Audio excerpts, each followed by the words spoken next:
Assalamualaikum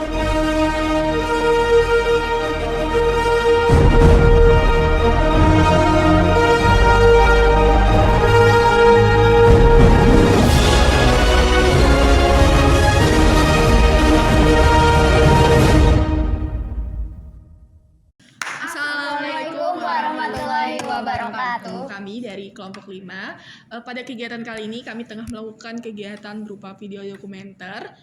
Tapi sebelum itu, izinkan kami untuk memperkenalkan diri dulu, silakan. Halo, saya Zaura dengan NIM akhir 87. Saya Arni dengan NIM akhir 27. Saya Kia dengan NIM akhir 26. Saya Talita dengan NIM akhir 25. Baik, dalam kegiatan video dokumenter kali ini, kami tengah melakukan kegiatan beberapa di antara mengenai penyusunan makalah, lalu video wawancara, dan yang terakhir adalah video dokumenter. Mungkin bisa dijelaskan mengenai makalah dulu. Berkaitan dengan di dalam penelitian skripsi itu ada naskahnya, mungkin bisa dijelasin soal deskripsi naskahnya itu gimana yang ditemukan. Jadi buat naskahnya sendiri itu kebetulan naskahnya sangat terperinci, sangat deskripsi ya. Ini membahas tentang naskah Layang Sewoko. Nah, untuk deskripsi naskahnya sendiri, sayangnya naskahnya itu ada damage-nya. Jadi ada yang menghitam sehingga susah untuk dibaca. Nah, buat naskahnya sendiri itu terdiri dari 10 teks yang berbeda-beda. Itu membahas tentang perjalanan seorang tokoh sampai ke resep masakan kayak gitu. Mungkin bisa dilihat di sini ya. Oke, selanjutnya terkait dengan sebenarnya apa sih isi dari atau inti dari makalah yang dihasilkan oleh kami, mungkin bisa dijabarin. Oke, jadi inti makalah kami itu kita melakukan penelitian klasifikasi kelas kata dari 69 data kesalahan yang ada dalam naskah. Terus kita nemuin nih kelas kata apa saja yang ada di data itu. Yang pertama itu yang paling banyak, paling dominan adalah kelas kata benda nomina. Itu ada 35%, lalu ada kata kerja atau verba, kita nemuin ada 28%, kata tugas 20%, kata sifat 16%, dan kata ganti itu 1%. Oke, baik. Jadi pada intinya hasil daripada makalah yang dihasilkan oleh kami adalah mengenai kelas kata dan juga kesalahan-kesalahan yang ada pada naskah Layang Sewoko tersebut. Oke, selanjutnya mungkin bisa dijelasin sebenarnya kegiatan kita itu apa aja nih selain video dokumenter dan makalah, mungkin silakan. Selain video dokumenter dan makalah, sebenarnya kita udah ngelakuin presentasi nih tadi ya di depan kelas. Ada footage-nya di sini. Dari kelompok 5 di sini akan memulai mempresentasikan hasil daripada kerjaan kelompok kami mengenai yang berjudul kata. Setelah itu kami melakukan wawancara terhadap 3 orang. Yang pertama itu kepada Pak Abi Marda yang mengenai tentang naskahnya itu sendiri. Beliau merupakan seorang filolog. Di sini footage-nya. Ting. Istilahnya itu kan scribal error gitu. Jadi kesalahan penulis. Kenapa kok sering terjadi? Ya karena memang manusia itu bukan mesin gitu ya. Jadi sering misalnya kayak terjadi salin lompat gitu. Nah, jadi mungkin dia kurang konsentrasi terus sehingga ada bagian yang mirip antara misalnya baris pertama sama baris ketiga, dia tidak bisa mengidentifikasi bahwa kelanjutan dari baris pertama itu dia istilahnya lalai gitu ya, kemudian dia langsung ke baris ketiga karena ada bagian kata yang sama gitu. Nah, istilahnya kan karena ya itu sangat manusiawi dan sangat sering kita temukan dalam proses penyalinan naskah. Makanya kadang-kadang diperlukan, ya istilahnya memang diperlukan kajian filologi. Itu kan ya kita merestorasi bacaan yang keliru-keliru itu gitu ya. Kita mengoreksi, mengajukan emendasi atau perbaikan dan juga konjektur atau tebakan gitu ya, perkirakan bacaan ya.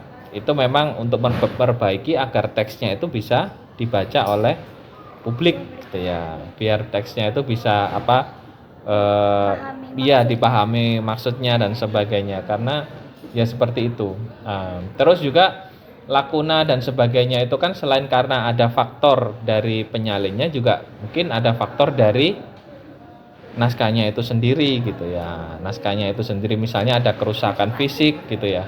Ada kerusakan fisik terus istilah dimakan serangga gitu kan, sehingga kertasnya berlubang. Itu kan juga dia disebut sebagai lakuna juga, karena naskah kuno itu kan ya benda masa lalu gitu, barang-barang lama yang udah usianya itu kadang ratusan tahun dan sebagainya, terus karena faktor penyimpanan atau apa ya akhirnya dia mengalami kerusakan. Itu juga menyumbang istilahnya ya sebenarnya bukan kesalahan, cacat gitu ya, cacat pada teksnya itu.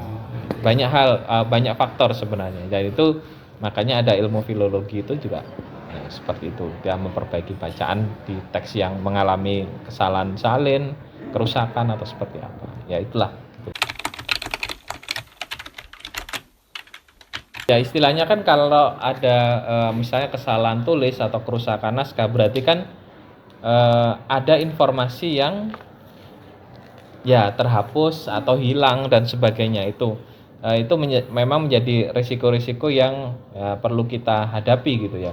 Dan misalnya kalau kita tidak tahu gitu ya, tidak tahu atau seorang pengkaji naskah tidak bisa mengidentifikasi itu ya, misalnya kita mau mengajukan bacaan sebenarnya yang itu kita harus hati-hati ya, memang harus hati-hati. Jangan-jangan ketika kita melakukan koreksi malah sebenarnya itu malah bukan apa istilahnya bukan seperti yang ada di dalam naskah itu gitu ya. Jadi kesannya sangat subjektif sekali. Jadi biasanya kalau seperti itu ya kita biarkan dulu gitu ya naskahnya itu sambil diberi tanda, misalnya tanda tanya atau apa gitu, karena memang kita belum bisa mengidentifikasi. Nah sebenarnya ya mungkin namanya filologi itu kan tidak bisa membaca satu kali selesai gitu, harus membaca berulang-ulang. Makanya Roman Jakobson itu, mungkin teman-teman juga pernah dengar, itu menyebut filologi itu seni membaca pelan-pelan. Jadi harus pelan-pelan, harus istilahnya itu nggak bisa sekali selesai itu enggak, jadi harus diulang lagi sampai si filolog sendiri itu bisa memahami apa yang ada di dalam teks itu. Jadi memang banyak hal gitu ya, banyak hal yang menjadi tanggungan bagi seorang filolog itu agar informasi yang ada di dalam naskah itu bisa tersampaikan ke publik gitu ya. Kalau misalnya itu sampai ke bacaan berapa, sampai usaha yang sudah sangat jauh itu dilakukan tapi tetap tidak ketemu, ya tetap ditandai aja bacaan yang belum berhasil dipecahkan itu, biar nanti peneliti yang lain atau filolog lain di generasi selanjutnya bisa mengoreksi kembali. Itu kalau dalam tradisi ilmu filologi seperti itu. Berarti proses penyalinan atau penerjemahan sebuah naskah ini nggak berhenti hanya di satu orang aja? Iya, biasanya seperti itu.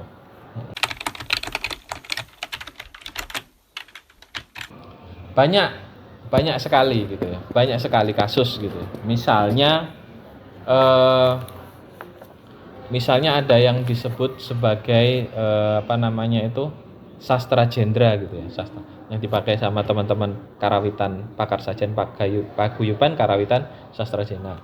Sastra jendra sendiri itu sebenarnya adalah kesalahan tulis gitu ya, kesalahan tulis dalam proses penyalinan cerita bagian terakhir cerita Ramayana, yaitu Uttarakanda, yang di masyarakat Jawa kuno disebut sebagai Arjuna Wijaya dan di masyarakat Jawa Baru disebut sebagai Serat Lokopolo.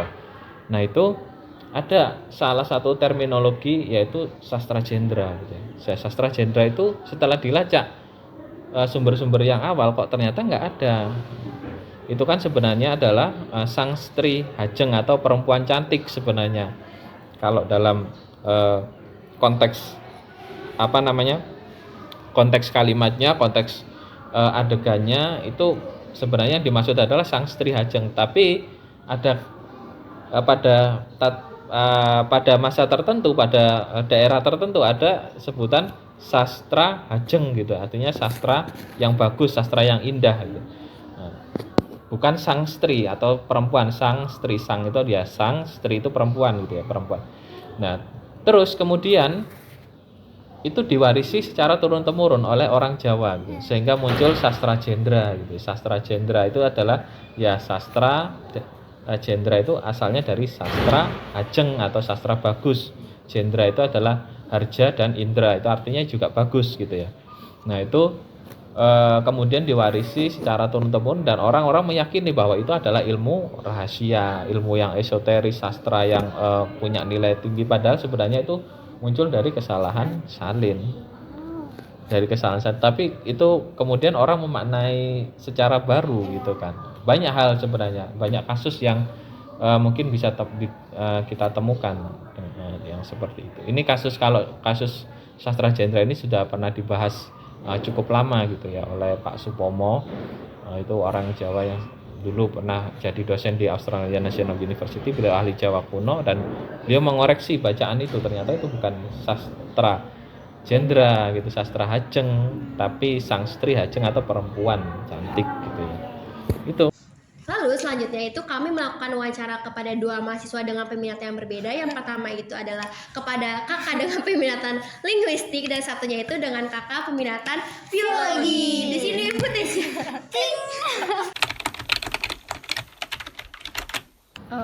Aku kurang sepakat ya kalau misal filologi itu kuno dan kurang relevan, karena sekarang tuh kayak pengobatan tradisional tuh ini loh diminati sama sebagian orang gitu.